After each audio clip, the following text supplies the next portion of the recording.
Good morning and welcome to the channel. Today my talk is not going to be terribly well received, I don't think, because I think a lot of people will think that I've sold out or I've got the wrong message or whatever. But this is a stark warning, I think, to farmers.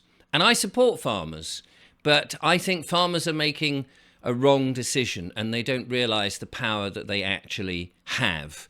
And I think they are about to continue to go cap in hand and hand their power away and actually cause the rest of the populace of this country and possibly other countries to starve. And I don't think they intend to do this, but I think this is the outcome of what is likely to happen.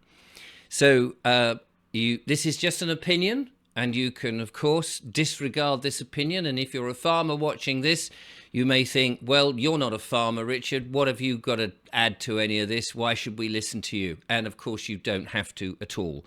But if you want to just listen to a couple of the points, it may be worth thinking about. That's all I'm offering up. So first of all, I don't know how many farmers are still attached to this. I think this is actually bad news. Firstly, the message is that no farmers, no food. Well, we don't want that message. We want more farmers, more food. We don't want fewer farmers, and we don't want to starve. And I think the misconception of what's been put on the farmers by the government is that actually they're saying, oh, but if we have all this problem, we won't have any farms. Well, I think that's true. And I think the protests that are going on, I understand the farmers are going to be sitting in supermarket car parks on, I think it's the 18th of January. If I've got that date wrong, I apologise. And of course, everyone's been asked to support the farmers. Now, I do support farmers, but I think the farmers are about to walk into a trap. And I think this is what is happening.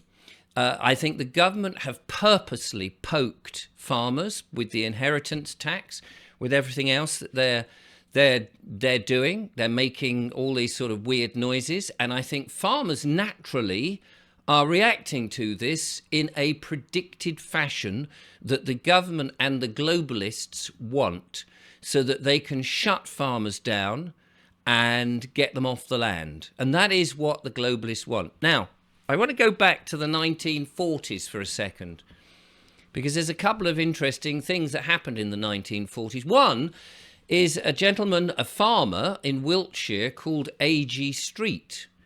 And he had two maxims for farming. And number one maxim was that the land should come first. Above all else, above food production, above anything, building, whatever, we have to preserve the land. And he understood that farmers were custodians of the land. The second one is even more interesting. He said that farmers should not get subsidies. And if farmers get subsidies, then every business should have subsidies. And the reason he said that they shouldn't have subsidies or should not be pulled out on their own is because you suddenly turn the industry or the farming community into the poor man that needs handouts. You could give handouts from government to everybody, so everybody gets something. That's fine, that's fair enough. But if you only then go, oh, look, farming can't continue on its own, poor buggers, we'll hand them handouts. And of course, what's happened is the farmers have taken these handouts and now they rely on these handouts. And these handouts, of course, come with conditions. And farmers have unfortunately signed up to these ridiculous conditions as these conditions have got worse and worse and worse about set-asiding fields and growing flowers or planting trees or anything but growing food. So that's one of the things in the 1940s that I think is worth thinking about, that farmers have just been made to not be able to stand on their own 2 feet. The other thing was that during the Second World War, there was an organisation by the government called the War Ag. Farmers probably will remember this, some farmers. And the War Ag had incredible powers to throw farmers off their own land out of their own houses if they didn't grow what the WARAG, a committee, the War Agricultural Committee working for the government, said they needed to grow in order to preserve food for the country during the Second World War. They had these enormous amounts of powers, and they could, despite the fact that farmers knew their land, they knew what grew on their land. And these WARAG people would come along and say, we want potatoes in this field, we want cabbages in this field, we want turnips in this field. And the farmers would say, well, hold on a second, potatoes won't grow in that field. I know, because this is my farm. And unfortunately, the WARAG would say, well, if you don't do it, if you don't grow the potatoes in that field, we will evict you. And they did in some cases. They evicted people from their farms. They had this enormous amount of power. Now, don't think for a moment that the government will not use that power again. So, bring us back to where we are today. And I think what's playing out is a despicable plan by the government. So first of all, they're sort of making out that inheritance tax is going to be a problem for farmers, and farmers are going, oh my goodness, I don't want to have to pay all these death duties, and I won't be able to pass on the farm to my son. We're just trying to grow food here for everybody.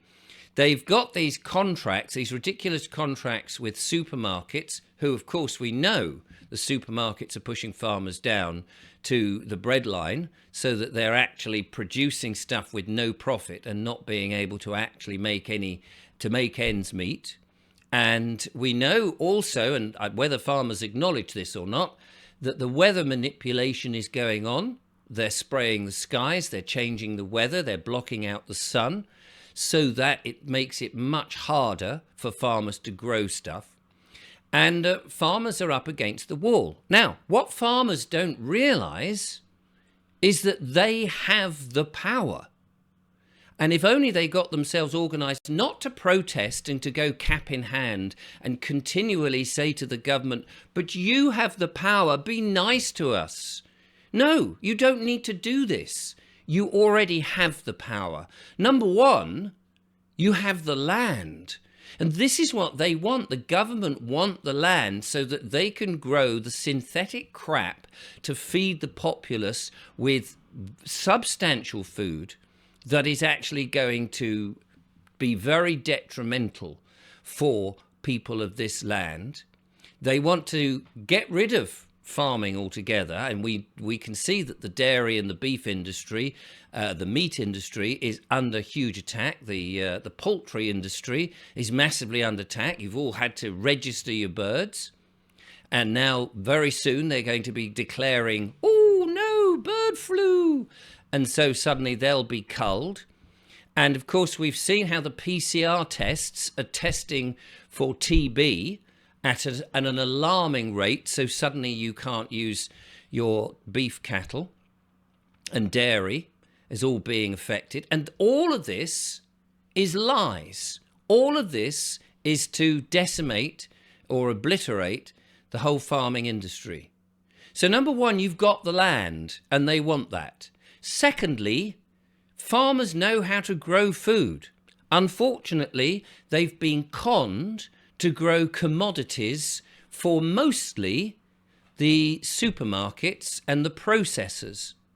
And they're growing food which is being processed. So they take an original, reasonable, good product and it goes to the processors. The processors turn this into some sort of pap, box it up in colourful boxes and send it to the supermarkets. It's now nutrient deficient. It's had its vitamins removed and it is of no value to human beings at all, and people have found the convenience and the price is the thing that will bring them to the supermarket and buy this rubbish. Now, I understand, of course, that farmers have bought into, unfortunately, into these big contracts to have swathes of countryside doing monoculture, destroying the wildlife and destroying the countryside by having massive fields and then having to buy in all that big agricultural machinery with contracts that you're paying through the nose to try. I get it. But farmers, please understand, You have the power already. You have what the government wants. You don't have to go cap in hand and complain. What the people really need from the farmers is you to acknowledge that you grow food, not commodities, not for the processing plants, not for the supermarkets, which you think that's the only market you have, but it isn't.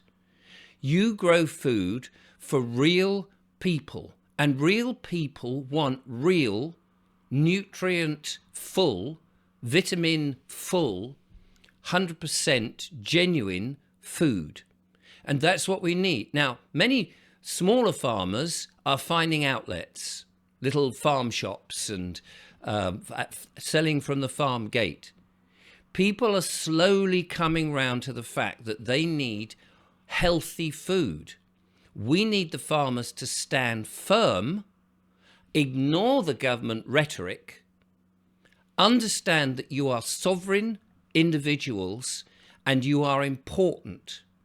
You are important to us, the people, because if you carry on with the protests and carry on saying to the government effectively, oh, we're under your spell, you can do what you like with us, please, please be nice to us, and you start alienating the public by blocking the food coming in from wherever, because if you're not making the food, then somebody else is going to make it. And the last sweet thing we want is farmers to be the target of the public. And that's what the government want to do, is to make you enemy number one.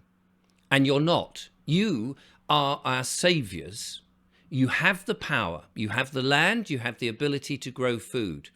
You need to gather yourselves together, in my opinion, and it's just my opinion, you need to gather yourselves again, ignore the government and all their legislation. You farmers are above all of that. You are necessary for life. You are elevated above all the crap. You don't need to sell to the supermarkets. The public will buy direct from you because they want healthy food.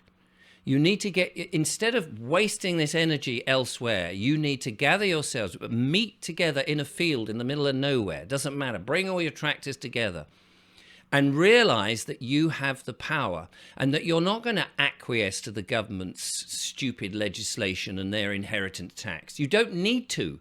You've got so much energy and power and the will of the people with you. But what you're doing by acquiescing to the government and going cap in hand is absolutely wrong. And there are many people out there who have sovereign knowledge, who can help you realize that you have what it takes and that you are really the masters above the government. You don't need to go cap in hand and beg and all of this. And that's what the government want you to do, because ultimately they want to get you and find excuses. So you're not growing the food. You're not growing the stuff we want. The people will be on the government side and you'll be ousted from your land. Remember, the land must come first. You are custodians of the land. We must preserve the land at all costs because without it we cannot grow. Secondly, you don't need handouts from the government. The people will be there for you. We want you to grow real, healthy food, not synthetic crap. People will support you, but you need to stand up for yourselves and not go cap in hand and ask the government for handouts. Thank you for listening if you did.